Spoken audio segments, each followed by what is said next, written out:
Hello, Mind Bloomers. This is Mind Bloom, the safe space at the intersection of mental health advocacy and breast cancer awareness. Mind Bloom is your podcast.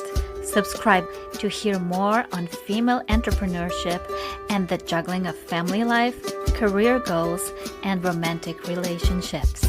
Not an easy task, especially if your physical and mental health need a big hug right now.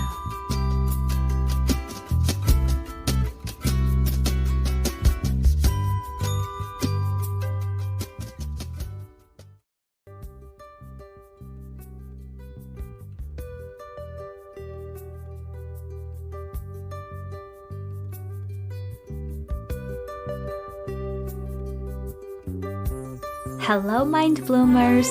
This is Marina G, your host, and welcome to Mind Bloom, the podcast for all things mental health and breast cancer awareness. Before we dive into this week's episode, let me just say that Mind Bloom, the podcast, and the content at Mind Bloom U across all platforms is not intended to be a substitute for medical advice, diagnosis, or treatment.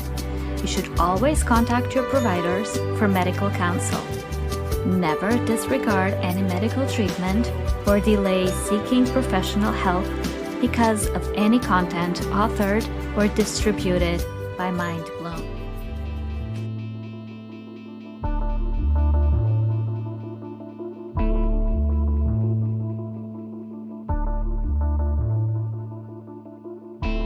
Hello, Mind Bloomers. Let's dive in straight into the nitty-gritty of the weekly updates. So what do I have today? Social media-wise, things haven't changed much since last week, so I'm not going to spend a lot of time on that this week, I promise. Regardless, numbers are still growing and become nicer and rounder and into 3 and 4 figures. I'm loving it. In fact, I'm getting close to 200 followers on Twitter. Ta-da! Remember last week I was at 101. Now we're close to 200, so that's great. And I should hit the 1,000 followers milestone on Instagram this week. And that is just so exciting. I am proud of myself. It was so much hard work just getting here. Please tell me it gets easier. Please, please, please, please. I know, it probably doesn't. But just lie to me.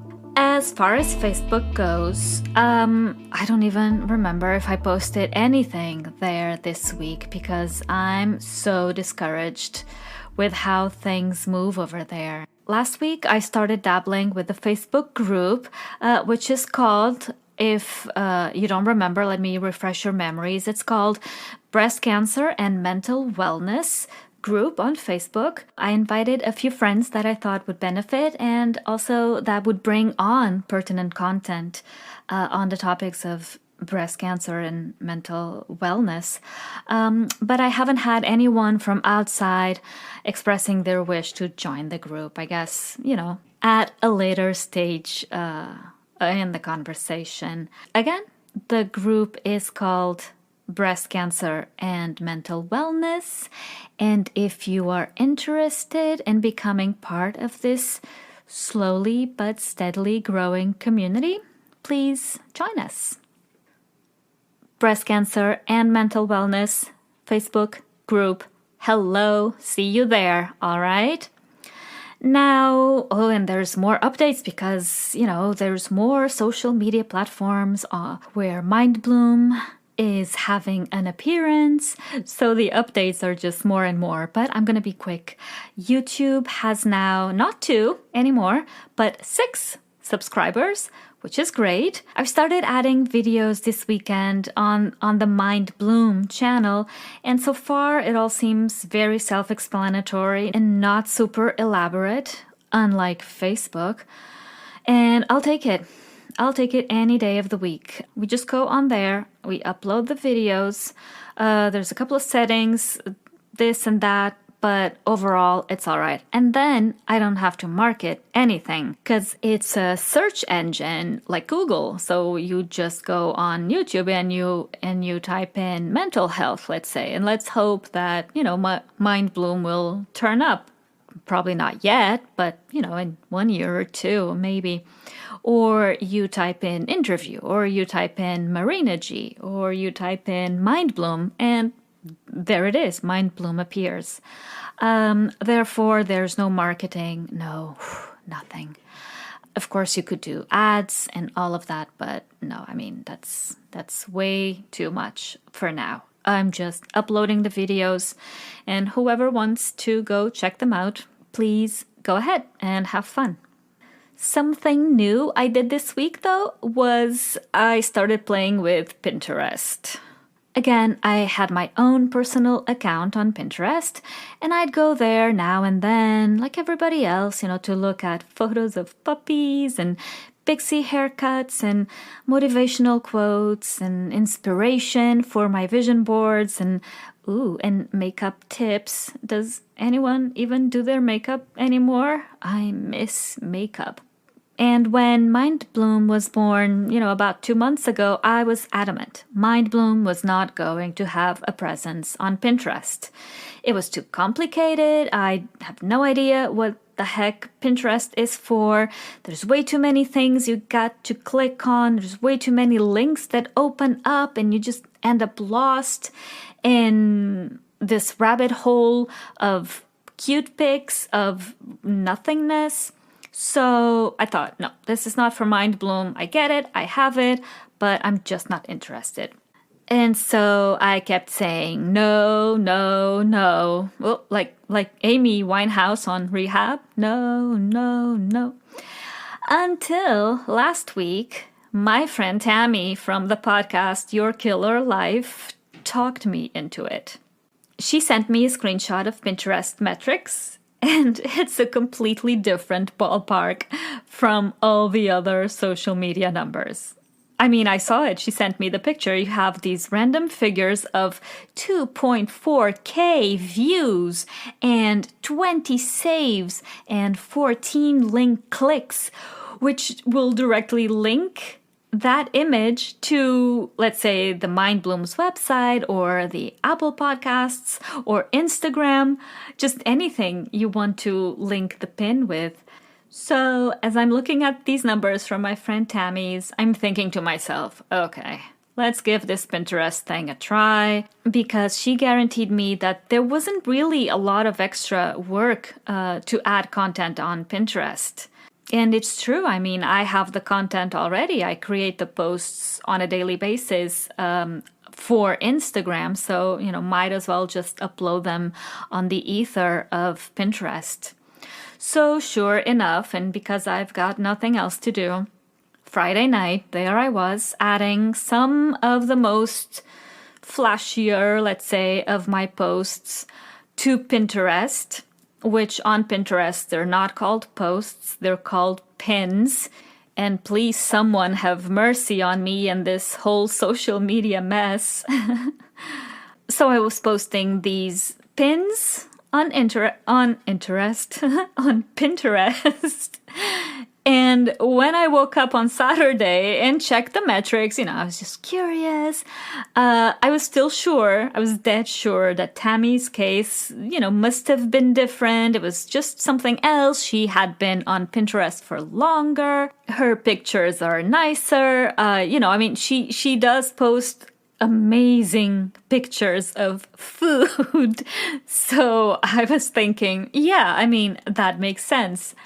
So I went on Pinterest to check the numbers, and there it was. I kid you not. I had randomly 1.3K views on one video, and 240 views on this particular photo, and then 12 saves, as in people are saving the pins for themselves, just the same way I would save a pin of a puppy, right?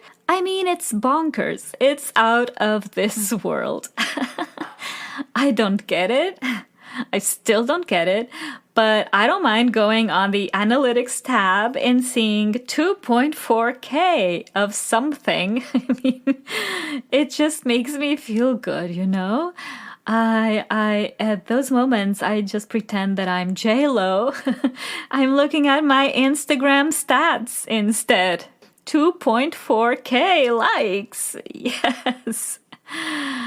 And I just forget for a brief second that a few months ago, I lost my job. I had surgery. I've been apartment ridden for 5 months. Really, what's that compared with 1.3K views of one of my videos on Pinterest?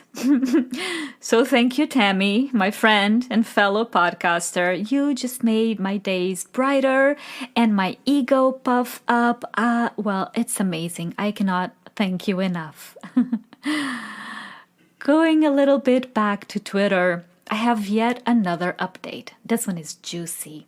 So I came across a tweet from PRX the other day announcing that applications were open for the Google Podcasts Creator Program, which is a really cool 12-week program open to all candidates from all over the world.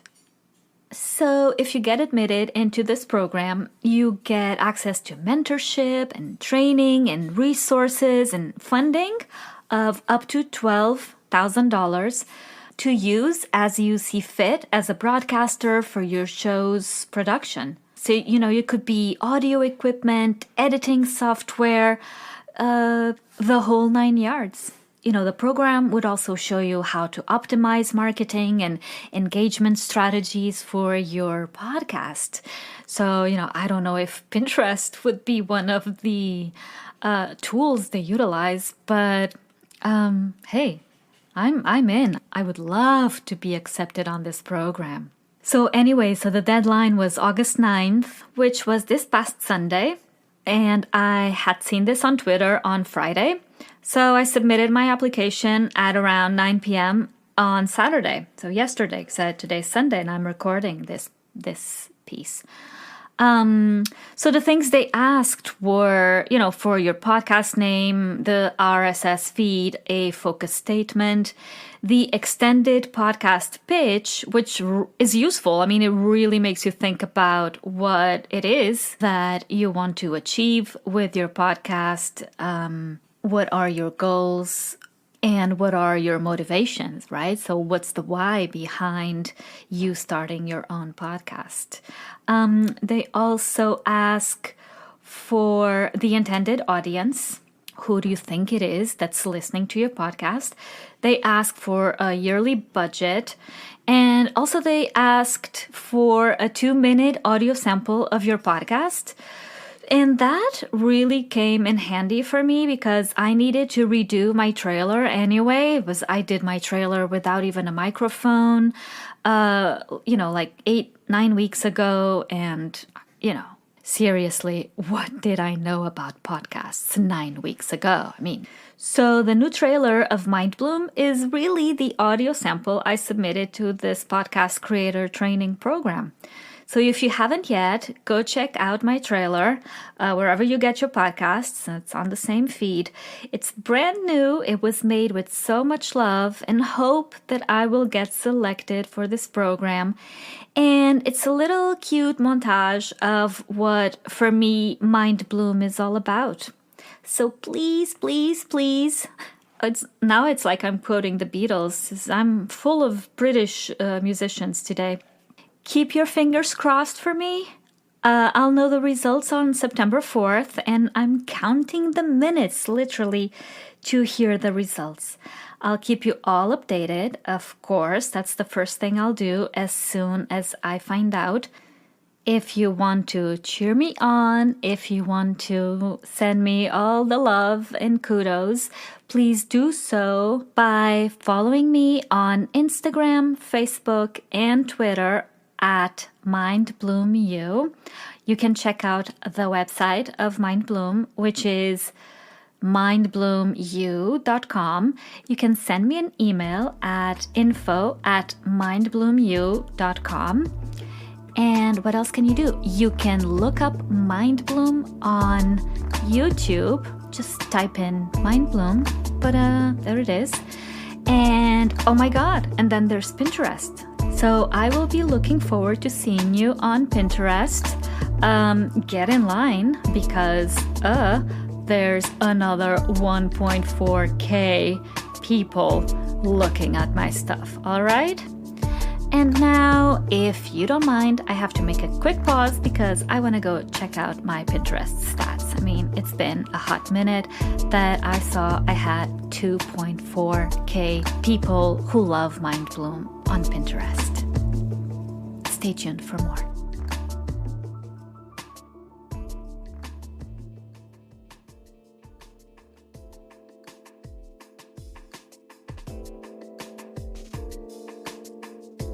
Today I have a very special guest on Mind Bloom. She is my pastor, Reverend Jacqueline Carter, and she ministers at Union United Methodist Church in Crown Heights in Brooklyn. This is a very special interview for me. My pastor is a very dear and close friend. She is my guardian angel. That's what I call her every time I see her or I speak with her. And some 2 months ago when, Mind Bloom came to fruition, one of the first things I thought in terms of interviewees and guests was, I want to bring my pastor on. I want to see what she has to say about mental health and meditation and staying in the present and being attuned with your deepest needs and just connected with the world, with your community, and surrounded by love and thanksgiving. So maybe 2 weeks ago, I invited her. I was nervous. I didn't know if she was going to say yes. I didn't know if I was crossing some boundaries. But, I still did it because that's how this new me has been lately. I just go and ask the world for things that I feel are true and that will benefit others. So I asked her, she accepted it, and we finally spoke this week. It was a beautiful interview. I think you're going to love it. It's full of serenity, compassion, trust, belief in a higher power, and belief in the human condition, celebration of all the blessings we are presented with, every single day. Despite pandemics or job loss or illness, just getting up every day, just having a roof over our heads, just having food on our tables, health for ourselves and our loved ones. There's so much to be thankful for. And hearing my pastor speak about God and what brought her closer to God and what brought her close to becoming a minister is just like a beautiful psalm.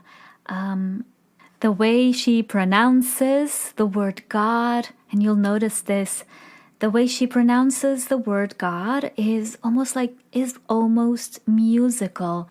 It's the true expression of the Holy Spirit inundating someone's mind and someone's spirit and just coming out so harmoniously in the words that she says. So pay close attention to just the musicality and the tone and the rhythm with which she speaks. It's so calming and so uplifting as well, because she is my guardian angel. She knows the story of my relationship with God and with faith very well. She knows this story very well, and I'm not shy to talk about it with her, and I will come to her many times. I remember when the pandemic broke, or when I was first called to get my first biopsy.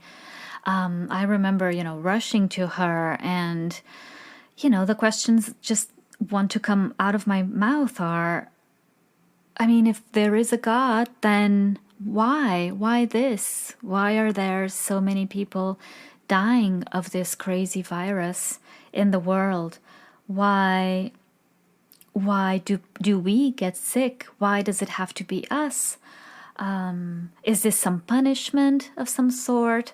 What just happened? And what is God doing up there if he isn't looking after us?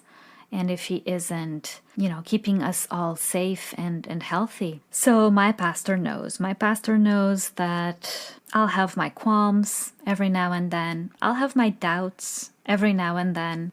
But it's not as often as it used to be. You see, for the last good 20 years, I was not in good terms with God.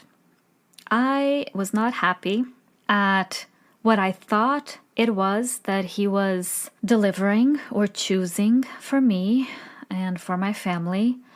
And I, deliberately chose to remove him out of my life. My grandmother, who was the pillar and the rock of our family and my beacon of love and, comfort and cuddles and good hearty food, she passed away, overnight. And, just overnight. Like one day she was okay. And the other day she was, we were at her wake. This came as trauma, really. I was 18 or 19 at the time. I wasn't necessarily a kid. And, it was my grandmother. It wasn't my mother.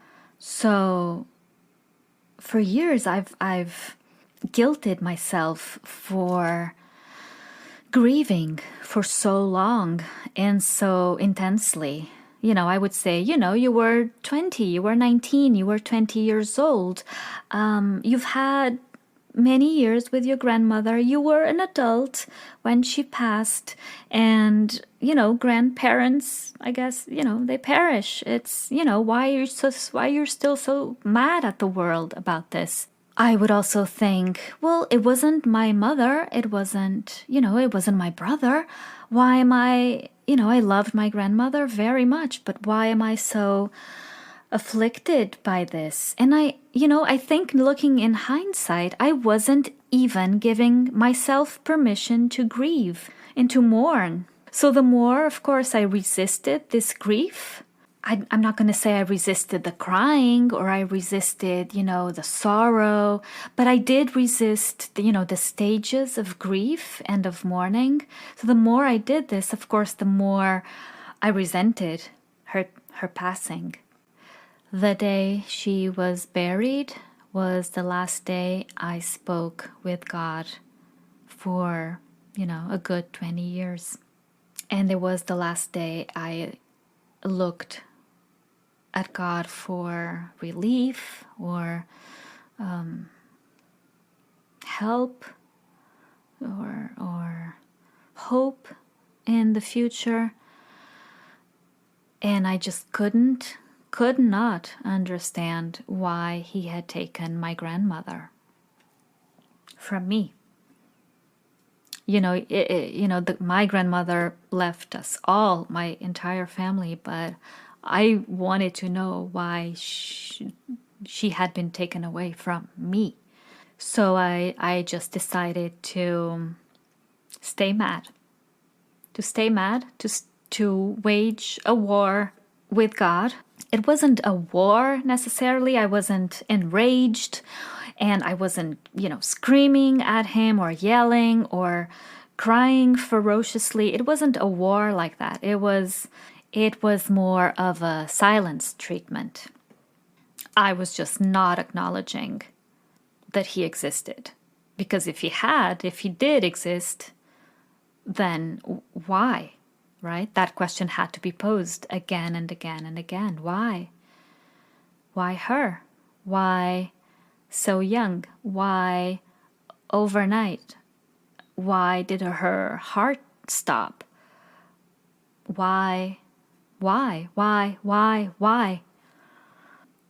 was born and raised a Catholic, And Catholics do the whole sign of the cross. And the day she was going to be buried, I remember the priest saying something like she's going to be, of course it's not these words, but the spiel was something like, she's going to be okay, she's being called by God, she's being summoned by God, and she is now going to sit with him because he so chose. And he did the sign of the cross, and my grandmother is definitively going to be taken away from me. And that's the moment when I looked at this man, this priest, and I think I hated him so much. Who is he to tell us, to tell me that my grandmother is going to be well, she's going to be better with God in heaven than with us, where she belonged, where she was loved. That was my perspective, of course, and that was my anger talking. And that was it. That the sign of the cross is for Catholics this bridge, I guess, between the terrain that are us and the godly. It also acknowledges, of course, the presence and the existence of God in the triad, and I just wouldn't have it. And then later on, this very tempered anger turned into a more, I guess, educated and sophisticated thing, in the sense that Catholicism in my 20s stopped working for me, stopped making much sense to me. As I became an adult, I started going against things like not allowing women to choose what to do with their bodies in terms of pro-choice, or not allowing for the use of the condom in a time where, AIDS was all around us. And just in terms of birth control, the Catholic Church was, and still is, I think, adamantly against gay people. And I couldn't, as I was, becoming this open, forthcoming lover of everything worldly adult, I could not stand for that. So these causes, these reasons, and the abrupt death of my grandmother were just the rationalization I needed to part with God. Looking back now, I think I was parting with the church as an institution and with the Catholic Church in particular. So now I very clearly understand that I did break with the Catholic Church. I had not, however, break up with God. In fact, when I say for 20 years I have not prayed, I have not spoken to God, that is not true. That is a lie I was telling myself, because this whole time I was praying to my grandmother, and I was talking to her. I was how, you'll say the higher power instead of God, right? So in this case, I was calling God my grandmother. I was praying to my grandmother and hoping that she would hear me, and hoping that she would take care of me, and that she would embrace me and provide for me. That goes to say that I see now that I never lost my spirituality. I never lost my link to God and to faith and to belief. It was just that I was calling God by another name, my grandmother's name. In September of last year, of 2019, I was going on, it was a Sunday morning around 11, and I was going to the grocery shop. I had my cart, you walk around everywhere in New York City and Brooklyn. So, I was walking with my cart, whatever you call it, like the little trolley, to go shopping and to bring the groceries back home.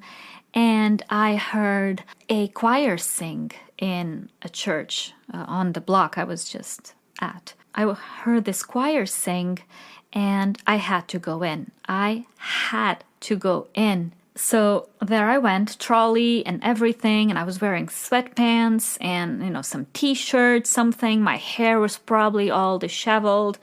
No idea, no makeup, no nothing. And I went in.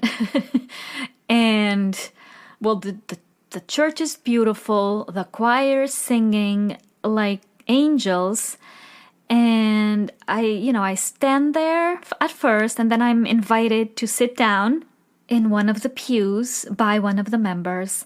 And then someone in the altar, who now I know very well, asked, "Are there any new visitors today in this church?" And this member who had invited me to sit down coaxes me to raise my hand and, just identify myself, which I did. And everyone, or at least what seemed to me, everyone just, clapped and welcomed me and gave me a big smile and a big look of love and curiosity and interest, all of the things. Like there's a stranger, there's a new person inside our church. And then the time came for tithing, and, everybody gets up and everybody starts moving towards the altar to leave their tithings. And as they do that, they all greet each other and hug each other. This was when you could still hug people. They would hug each other. They would just cheer and smile and be happy and joyful that they're seeing each other again, and yet another Sunday. And there I am. And I never for a minute felt displaced. People would come to me and say hi to me and shake my hand and smile at me and ask what my name was. And look, I was standing there in sweatpants, and they all looked the part. They looked beautiful. They looked great. They had these beautiful colors on and just beautiful dresses, and the men were in tie and suits, and there I was with my sweatpants and all these people shaking my hand. So anyway, the service ends and I go, to leave the church, and I want, very deliberately to go congratulate the pastor and the layman leader for, just a beautiful service. And I was met again with so much love and authenticity, and just this, what seemed to me, and obviously I think it's true, is just this very forthcoming wish that I would come back. So the next Sunday, I went again. And then the next Sunday, and the next Sunday, and the next Sunday. And I've been going ever since. It's going to be 1 year in September. Of course, now the church has been closed, so the pastor speaks with us over Facebook Live every Sunday. We also have a prayer hour and a Bible study hour every Thursday, which we do over the phone. Again, there's no presential stuff. There hasn't been for many months. But I have been adopted by this community, and I have been blessed. And this church is, like I said in the beginning, is not a Catholic church. It's a Methodist church. It's a very community-based church, and it's a church populated in its majority by African Americans and by immigrants from the West Indies and the Antilles. I don't know if I pronounced that correctly. So, in short, my fellow church members are, or I should rather say, I am very different from my fellow church members in terms of the color of my skin. Let me tell you, though, that was never an issue. I have never been met in the United States by a more loving and forthcoming group of people. And this is exactly what I was looking for. I mean, I didn't even know this is what I was looking for. I was just going to the grocery store. But this is exactly what I was looking for love, for community, for a sense of belonging, for people I can laugh with and cook with. I'll make this killer oxtail that I know they love, and we'll pray together and we'll celebrate God and the good things, the blessings He gives us every day. And that is what I wanted to tell you as a sort of an introduction before you hear my interview with Pastor Jacqueline Carter from Union United Methodist Church in Crown Heights, Brooklyn. I hope you love this interview. I hope you love to hear her voice. It's so soothing and calming. And I hope you understand a little bit better where I'm coming from with all the questions I'm asking her. I'm happy to say to you today that mental health, mental wellness can be found in the therapist's couch, in the psychiatrist's couch, as you're practicing self-love and self-care and dedicating some time to yourself, as you're meditating, or listening to your favorite song, or in the church pews, sitting in silence and listening to the beautiful songs that the choir is singing.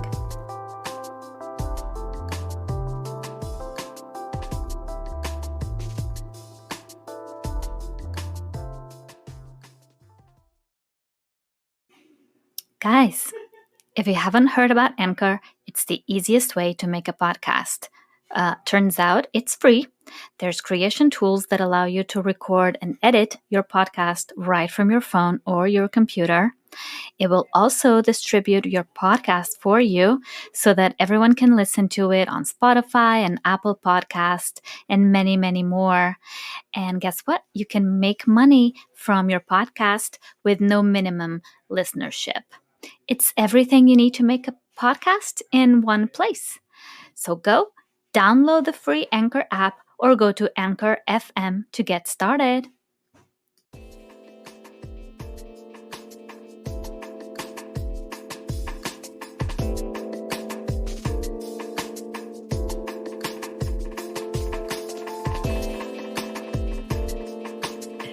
My dear Pastor Carter, my dear Reverend Jacqueline Carter from Union United Methodist Church in Crown Heights, Brooklyn. Hello and welcome to Mind Bloom. How are you today? I am doing well. Thank you for inviting me, my dear sister Marina. Thank you for having me. A very first podcast interview, but I'm grateful and I'm glad to be here. Yeah, thank you. You know, when I started Mind Bloom about 2 months ago, and I had this idea in my head already, but I hadn't really put it into material form. One of the first things I thought was, I want to bring my pastor on. Yeah, I want her to come. I want her to not only, spread the word through a different means, but I just also want to talk with her, and I want to other people outside from our Crown Heights community to hear what you have to say. I mean, it's so rich, your experience and your knowledge and your love for spirituality and God and faith, that I wanted that to be out there as much as possible. So thank you for joining in. Now, Pastor, we always start with this question. So I would like to ask you, what makes your mind bloom? There are so many things that make my mind bloom, but one that really stands out is spending time with God. Just taking a moment to be still and to focus and to think about God and all that God has made possible. That makes my mind really bloom. I can sit still for 5-10 minutes and just concentrate on God. And when I rise up, I am motivated, I am re-energized and ready to go. Yeah. So that's one of the things that really makes me makes me grow. Yeah, it does. It's interesting to me how close to meditation and this whole mindfulness and all of that is these buzzwords these days, how close to all that praying is. And it is It is. that staying still and listening to your inner thoughts and really analyzing what's going on, what are your fears or your worries or your joys really, and just opening this channel of communication with God, none other. I mean, yeah, what a privilege, right? Oh yes, it is. And it causes you to recalibrate. As you said, you think about things that trouble you, that you're scared about or afraid about. And then in that moment that you're sitting or walking in the park or whatever it is you're doing, you hear God saying to you, this is not as bad as it seems. And so your mindset changes, and it's no longer that big, worrisome concern, but it's more something that is manageable and something that you know that it's not going to consume you, but you're going to find a way through it. And for so many today that are dealing with anxiety and fear and stress, I think that it's really a benefit for people, for all of us, if we can just try to to be mindful and to set a time aside every day just to think and to listen. And it will transform their lives. I know it did mine. Yeah, the listen aspect is very interesting. Not only is God listening to us and he will act upon, our requests or our thankfulness, and we can talk more about that later, but we are listening as well. We are paying attention as well. And a kind of a mantra that I now have since I've met you and the congregation is, trust and obey. Like, listen and then trust and put your foot forward and do it and obey, because that's what's being asked of you. And a lot of mind bloom stems from that, from just listening. What it is that it's being asked of me right now. It's very beautiful. So when do you recall having a calling, or how did you turn to ministry? I migrated, as you know, and I came here thinking that I will take hold of the American dream. And that dream was more about getting my family through, my daughter at the time, through high school and college, and me landing a great job and all those things that you dream of. And when I got to, I think it was 2 years after I migrated, I moved. I moved from New York to Connecticut. And my family, my sisters were there, living there and attending church. So I went along with one of my sisters. And it was in that church that I heard the call from God. And I must say, I had heard the call before, but I tried to talk myself out of it for many years. But when I heard it in 2006 again. I realized that I could not ignore that call. I was in a Bible study group, like the group we have. And one night I went home after Bible study, and the scripture that they were discussing, it came back to me in a very, very clear way. And I could not sleep all night. I heard it over and over. And I knew at that moment that this was God. And, he was using a voice that said, I'm not going to take no for an answer. That voice that you know that, okay, if I don't do what I'm being told to do, I'm going to be in trouble. Mm. And so I wrestled with it for a few days, but I just knew from that moment where I was heading. And I just had to follow God's path. I could not say no. Couldn't. Do you remember what the scripture was? Yes, I can't forget that scripture. It was Romans 10, verse 14 to 15. Mm-hmm. And it says, and God is funny. I tell people all the time that God has a sense of humor because the text says, how can they hear if there's no one to tell them? I'm paraphrasing it. How can they hear if there's no one to tell them? And how can someone tell them if they're not sent? How beautiful are the feet of them that bring good news. I'm a shoe lover. I love shoes. My shoes have got to be beautiful. And here was this text saying that if I take the gospel, I will have the most beautiful feet. Shoes, yeah. And I was like, oh my Lord, you know how to speak to me.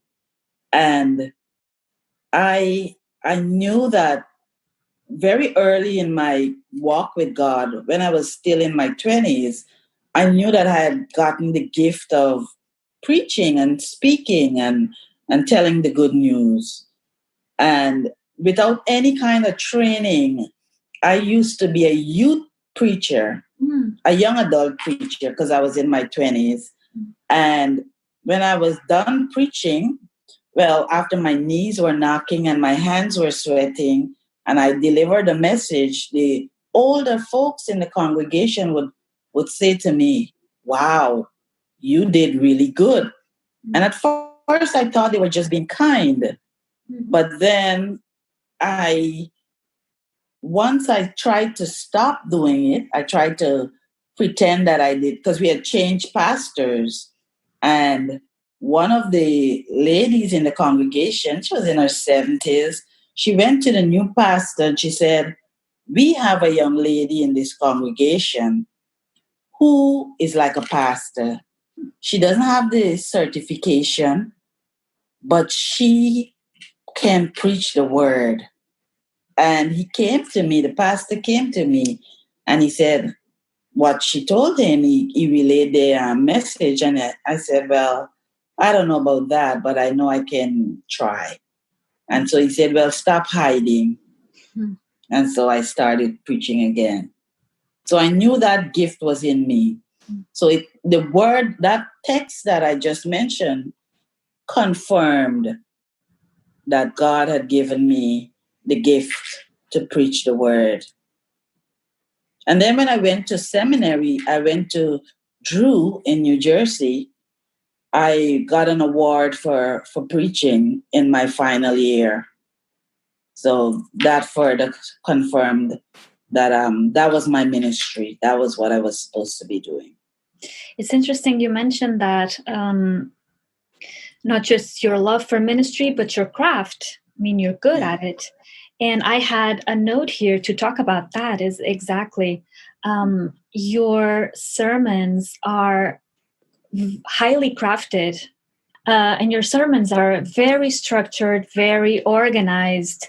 You not only contextualize the part of the scripture that you're reading, you give us, what happened before and what will happen after, but you also break down the word to such minuteness that it's easy for us, your listeners, to really understand. And then you do this beautiful jump to actuality, to what's happening today, which I have to say lacks in many folks. But you do it wonderfully.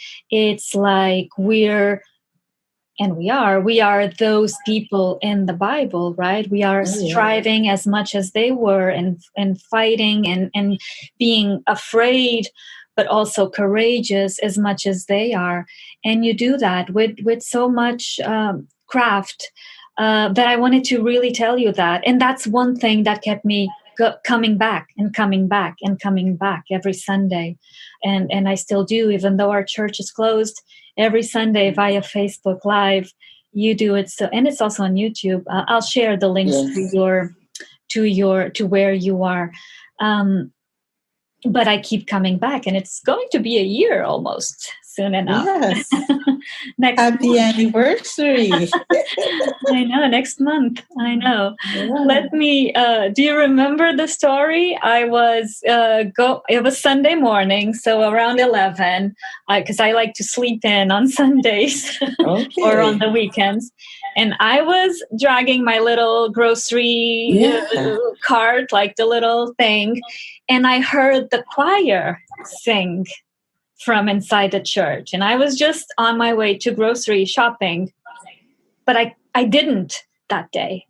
I had to go in. I had, and talking about listening and talking about the Holy Spirit telling us to do this or that. Yeah. There you go. I went into the church with my all like my slacks, all just dressed up for Sunday morning, going to the grocers with this ridiculous cart. And I sat down there, and first of all, the choir, I love them so much, and it's one of the things I miss the most from real church, and looking forward for it to reopen safely. So that was one thing. And then your sermon that day, I don't exactly recall it that day, but then I was like, oh my gosh, maybe I could come back next Sunday. And that was a hard thing for me to do, because I could have listened to an inner voice saying, you don't really belong there. What are you doing? These people have been going to church for decades. These people don't look like you. These people may not want you there. They may think you're a threat. I don't know. But I still went. And I still kept on going, and the next day, and the next day. And then people started shaking hands and giving me hugs and knowing me by my first name and inviting me for luncheon in the back. And just this whole community opened up. And that's when I let God in, because I had been resisting for way too long, years and years and years. Yeah. But the minute I opened my heart and I let, the wall fall, it was just a stream of love and fellowship and faith and belief too. Yes. Yeah. It's so amazing, your story, because of the fact that, yes, so many people would look at the fact that we're not anything like you. We don't look like you. Mm-hmm. We would not have the same experiences. And that's what keeps our country in this vicious grip of walls, where we put up walls because of how we look, how we speak, where we came from, instead of trying to find common ground where we can all live in well-rounded relationships, live out who we are with whoever comes through our doors, whoever lives next to us, whoever we meet in the grocery store, and not look at how different we are. In fact, our differences ought to stir up in us some curiosity. And curiosity can be a good thing when we seek to find out about folks, find out about where they came from, what they're like, what their communities are like. Try to observe, because in your coming in, you were able to observe.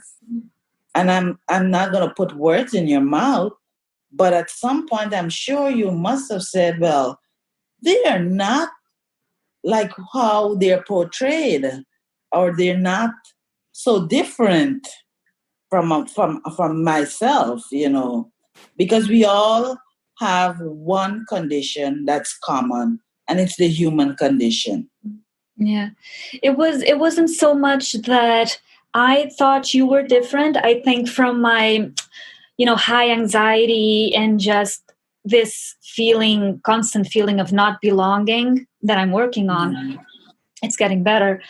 It was more that I wasn't going to be welcome, or that I wasn't going to be perceived as someone who was worthy of sitting there amongst the others.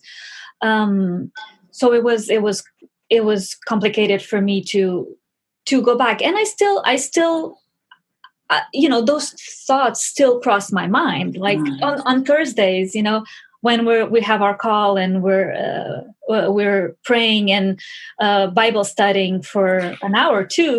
Those thoughts still cross my mind when we're sometimes talking about the Black Lives Matter movement, and just what's the horrible things that have been going on, and that the Black people have experienced for centuries that I could never fathom. Even I cheer you on and I try to act as an ally, but I understand that the color of my skin will, at least for now, be a privilege from the get-go, which is ridiculous. It doesn't make any sense. So I still feel that, not from you guys, not at all, but I feel myself, I will ask, am I even offending these people just by saying, oh, I'm here with you. I'm going to go and demonstrate for you. When in reality, I'm white. And this country is still based on this black and white dichotomy. Yeah. It's complicated. It is. But the truth of the matter is, and that's why I always say prejudice is such a limiting and narrow position to have, because with you, we've gotten to know you over the year that you've been with us. And so if you were to say, let's go march, I would know where that's coming from. It's coming from a place of genuine desire to be of help, to support us, genuine desire for our pain. And that's different, because I know you. Okay. But someone else, I might wonder, are their intentions, what's in it for them? Why are they wanting to do this? Are they genuinely in support, or is there another agenda? And that's why I cannot subscribe to prejudice, because I can't say, well, all white folks are bad folks and all black folks are good folks. I can't say that. I can say that based on what I know of you, that you are a good person, that you are genuinely a caring person, and that you genuinely resist any efforts at prejudice. And so I tell people, get to know people. Yeah. Don't just put everyone in the same box. Yeah. It's just been eye-opening, really. The thing that also attracted me to staying around you and to coming back every Sunday. And now it's not even a matter of coming back. I'm there. Yes, you are. I am. I'm part of this thread of messages. I saw the video that was going around yesterday about the tree that hit our church after the hurricane. Isaias. Yes, very biblical. Yes. But the thing that also made me come to feel so much at home amongst you is that we're all really immigrants.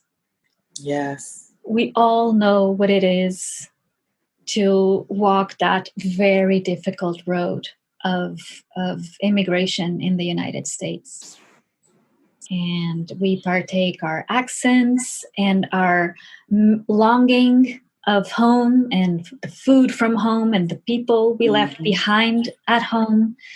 And that has never made me feel as at home as with anybody else or any other group of people in the United States, really. And that's the beauty of the Brooklyn and the New York City area, because it's really an immigrant melting pot, and that's part of the charm, I believe, at least for me, to be in a place where people have come from all walks of life, and you get a chance to learn.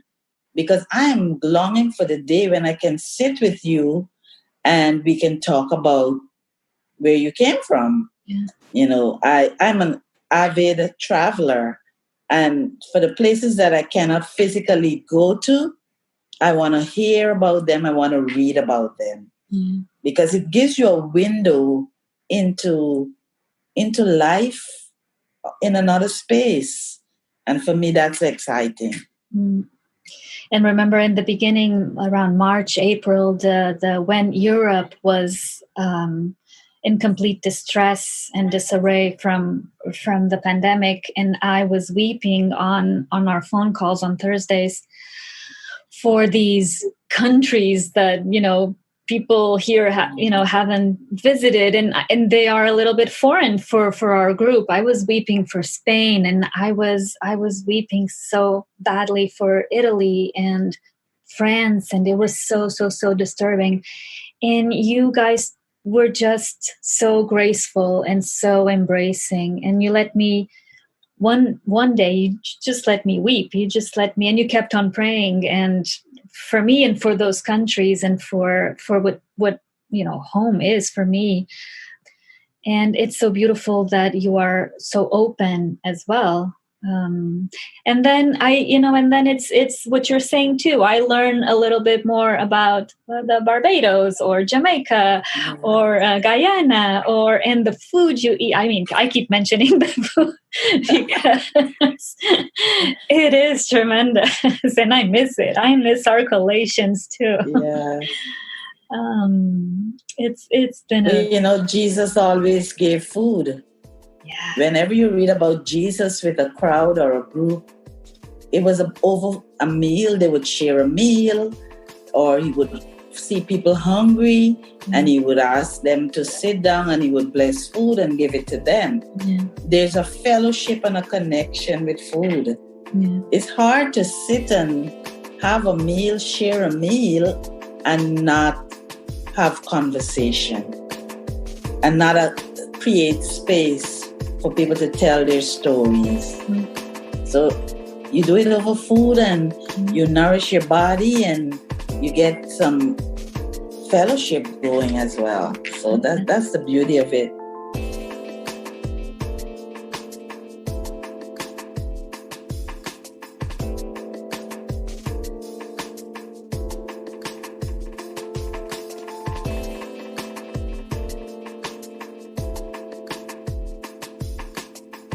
Yes, you're telling that story about fellowship and getting to know each other around food, and to me it just resonates as the Methodist Church is so literal about the scripture. You were saying, wherever Jesus was, there was food, and there was breaking bread.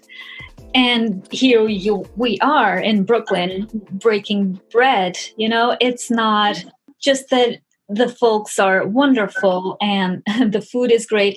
It's the way the Methodist Church reads the Bible, and you can talk to me more about this maybe, is for me just so different from anything else. And I come from a Catholic background, so incredibly distinct from that. What can you tell us about that? We believe that we have to know what the Bible says, because it's the Bible is really a pointer, a revelation of who this triune God is. And so the word is very important. The word points us to God. And so we can just, as pastors, know it, but we have to ensure that those that we shepherd know it as well. Hence, we have Bible studies and prayer meetings and the word being preached on a Sunday. It is so that others will know. When you think about the people of Israel, they were ordinary people like you and me. True. What they did was document their experiences of God and with God.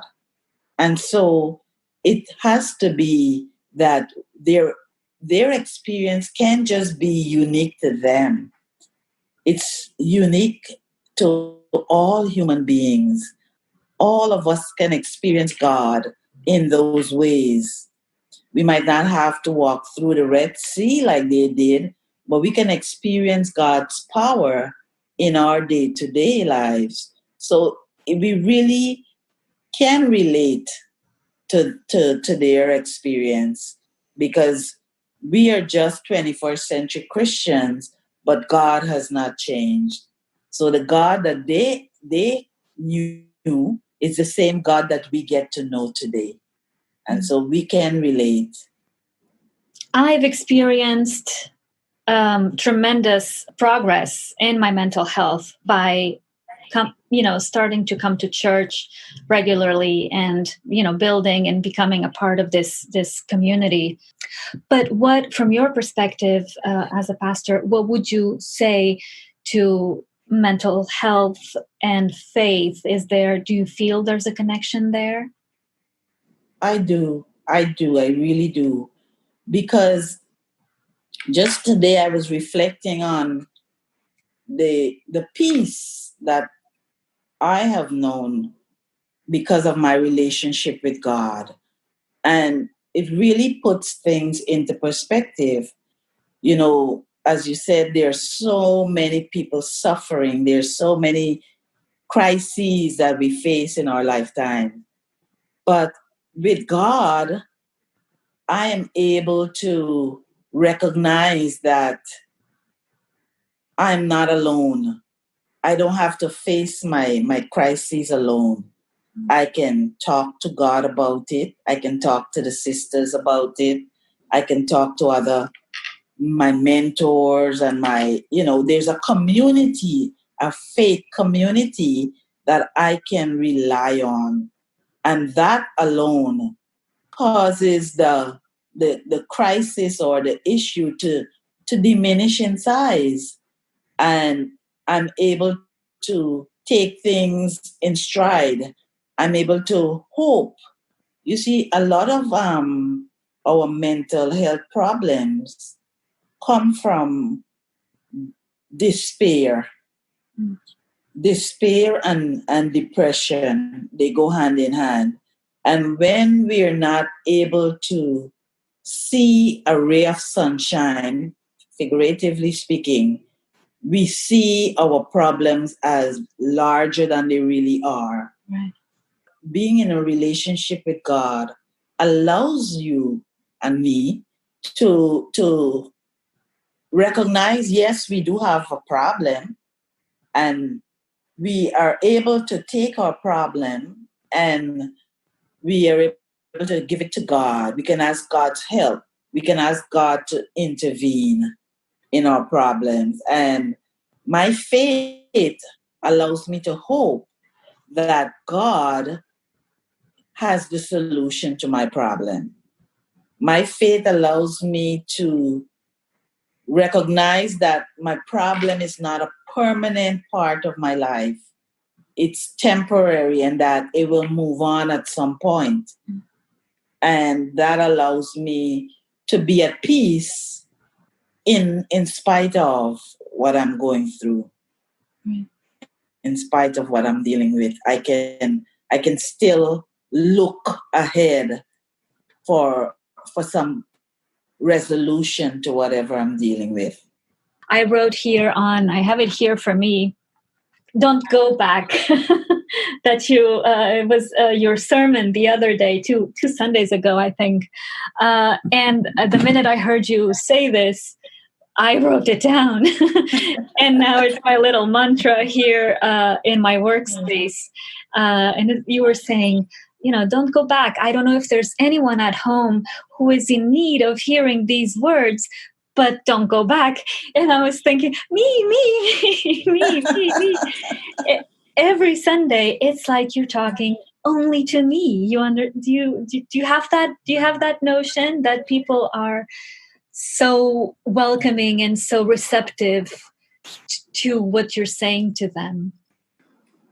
Yes, and not only by what they say, but very my routine is that from the time I begin to read the text and I begin to reflect on the text, I ask God to prepare the hearts that will receive the message, prepare the words that I will speak, so that it's not about me wanting to say something that sounds good or that I'm dealing with or I am thinking about, but rather about what God says.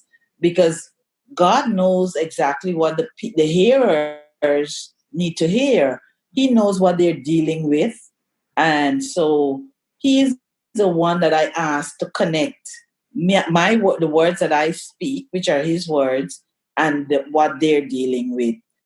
As you are a pastor, you are our leader, but you're also a mother, you're also a grandmother and a sister, and Yes. Do you ever feel the pressure, the anxiety, let's say, of having, your normal day-to-day relationships and things to deal with, and being, the voice we look up to and the voice and the person we look at for advice and do you? Oh yes. What do you? Sometimes Yeah. Sometimes it can become a bit much. Yeah. I'm only one person, and of course I want to fix. I want everything to be, working well. I want everybody to get along. I want the church to grow. I got all these things that I want to see happen. And when that happens, sometimes God will just speak because I like to fix. You see, before I became a pastor, my passion was accounting. Mm. And you have to balance the books. Mm-mm. It's a very exact science. If there's something out of balance, you know what you need to go back and check and to fix. Yeah. And so that is one-on-one has always been equal to two where I'm concerned. I'm kind of nerdy, like I get all excited when the books balance. And so when you're dealing now with not as exact as science, I have to rely on God even more. And sometimes I can go back, I try to operate in the old fashion where I was 1-on-1 equals 2. And so God has to sometimes, remind me, you don't have to balance. You don't have to fix everything. And you have to leave some things to me. Mm-hmm. And so I have to, in those moments, I remember and I say, well, okay, God, I hear you. But yes, I do get a little anxious sometimes. Pastor, what would you say to the people at home listening who, like me, let's say, I looking back now, I think I had a very rich spiritual mind. I was just resisting. I was mad because of things that had happened as I was growing up. I was saying, so I was very spiritual. I just didn't want to. And I was calling myself an atheist because it was cool, and it was, no, it's lame to love God. And what would you say to others who are maybe listening to us now and thinking, you know what, it's been 20 years since I last went to church, and sometimes I feel the need to just kneel and talk to this higher power. We don't have to call it God. What would you say to these people? I think of human beings as created with a space within, a space that can only be filled by connecting to that higher power. That's how we were created. And whatever way, whatever method, whatever mode of connecting that you are comfortable with, use it. It's a step in the right direction. Because once you recognize that you need to connect to that power, you will be open. You'll be in a state of reception, and you'll be able to receive. And the more you open up, the more you will find that power wants to connect, because you'll find ways. You said you were always spiritual, and you found a way. That power found a way in because you opened up. And that's the thing with us. We have agency. We determine what we let in, who we let in. It's like relationships. You decide for yourself who you're going to allow to be your friend by virtue of your opening up to them. Because they can try to come in, but if you don't let them in, they'll never be your friend. And so it's the same. You have to open up. You have to find a method that works.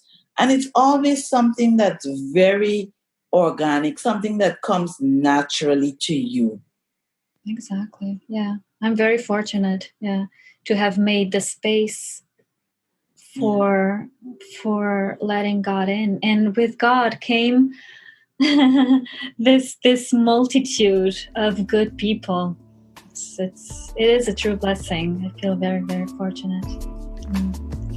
Dear Pastor, I thank you so much for your time and for your words, for your love, and for being my guardian angel, as you know.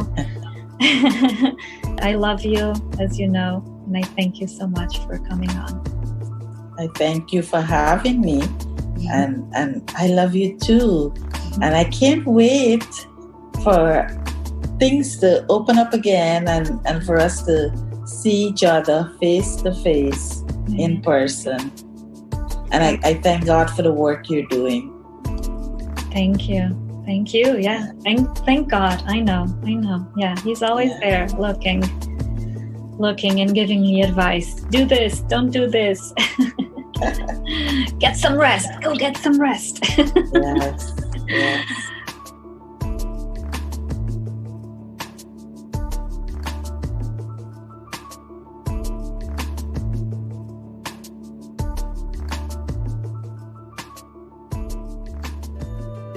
And that was our episode for this week. I hope you enjoyed it, and I hope you were able to take away some useful tips and tools to use in your own life. Don't forget to subscribe to Mind Bloom the podcast anywhere you stream your podcasts, and please leave a message on the Anchor FM voicemail if you have any questions or comments for me. Also, please leave a review on the Apple Podcasts app. That would help the podcast reach more people. That would be great. Follow Mind Bloom on Instagram, Facebook, and Twitter at MindBloomU, and check out my website, mindbloomu.com. Don't forget, a new episode every Tuesday. I look forward to spending time with you again next week. Be well and stay blessed. Bye-bye.